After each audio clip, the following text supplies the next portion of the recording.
Hi, my name is Matt Turner, and this is my first Screencast-O-Matic video. And it's a tool that I'm very excited to implement in my classroom. I think it's going to be very useful for myself and my students and allow me to kind of take the class to the next level. I'm very excited about our district implementing the one-to-one with students using Chromebooks. I think it's excellent. I think it's going to better prepare them for college.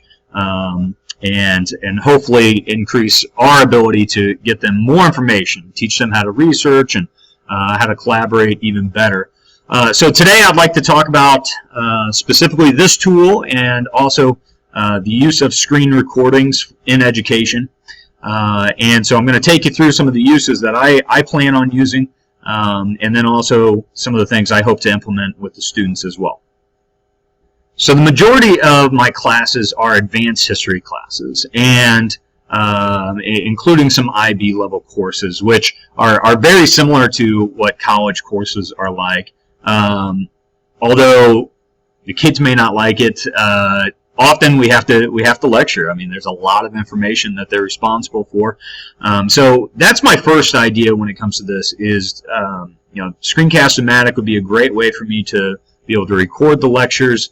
And once they're recorded, I think the usefulness of that video is going to be very important for students who perhaps missed a day. They're going to be able to go in and review what they missed instead of copying down someone's notes who maybe was halfway paying attention to actually hear what I had to say. To be able to see the PowerPoint as we go through, to be able to focus basically on what we were doing during class at that exact same moment.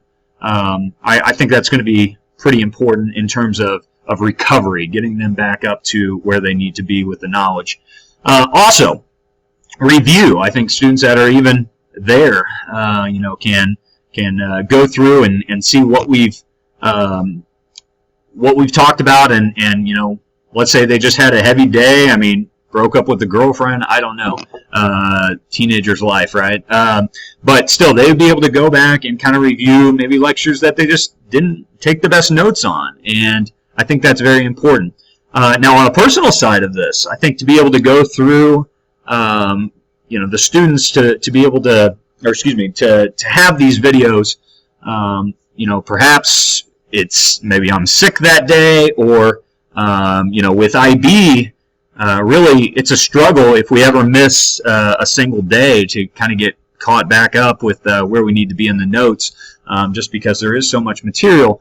This could be something that a substitute could easily play, and or even with the kids having Chromebooks, they post this on Google Classroom, and right away, we haven't missed a day, we haven't skipped a beat. So.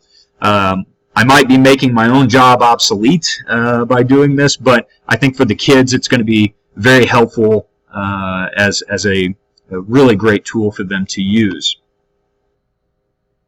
Another way I'd like to implement this for the student side of it is I have them do a lot of projects throughout the year. I just pulled up one of the projects that I have them do where they pick a country out of the world and they have to go through the history and kind of the government and demographics, all of those different statistics. I think adding a voiceover would be excellent. They have to give this up in front of the class, but if we didn't have time to where every kid could get up in front of the class, if I could send them out and they could all record their own voice giving these presentations, I think that's going to make the classroom a little bit more efficient.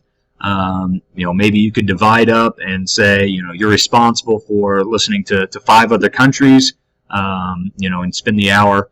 That could be very interesting, and then maybe even pair sharing what the others heard. So you're covering a lot more information than simply having one presenter, 2 presenters, 3 presenters a day. So the student presentations, I think doing voiceovers, whether it's with Screencast-O-Matic or some of the other tools that we've talked about, I think that would be excellent. Also, making sure that the kids are comfortable, because one of the purposes of these presentations is to get the kids up there and speaking in front of their fellow peers. But I think Julie's dead on with her comment about they're going to have to do these kind of meetings, over Skype, over Google Hangout. They're probably going to have to do that for some of their careers. And that, in and of itself, presenting in front of a laptop like this is going to be a skill that they need. So I think, our job as educators, constantly trying to get them, 21st century skills.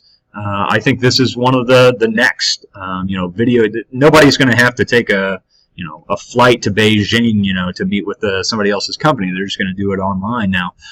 So I think that's a very important tool that they're going to need to develop, and the earlier the better that we start that.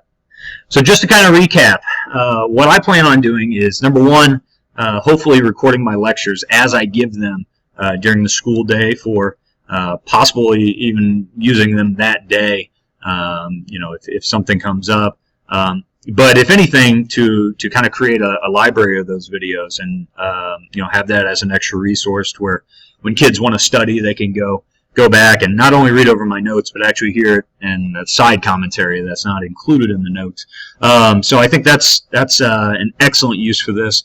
And like I said, with students' own projects, when they can record their voice and give a presentation online, I think that's helping them prepare a skill that they're probably going to need in some of their careers, here in the next few years. So overall, I think this is a great tool. I think with our district going to one-to-one, I'm glad to see we're developing things like this. I think it's just going to be even more important as the years go on. So I enjoy it. Julie, thanks for another great class, and already look forward to the next one. Thanks. Bye.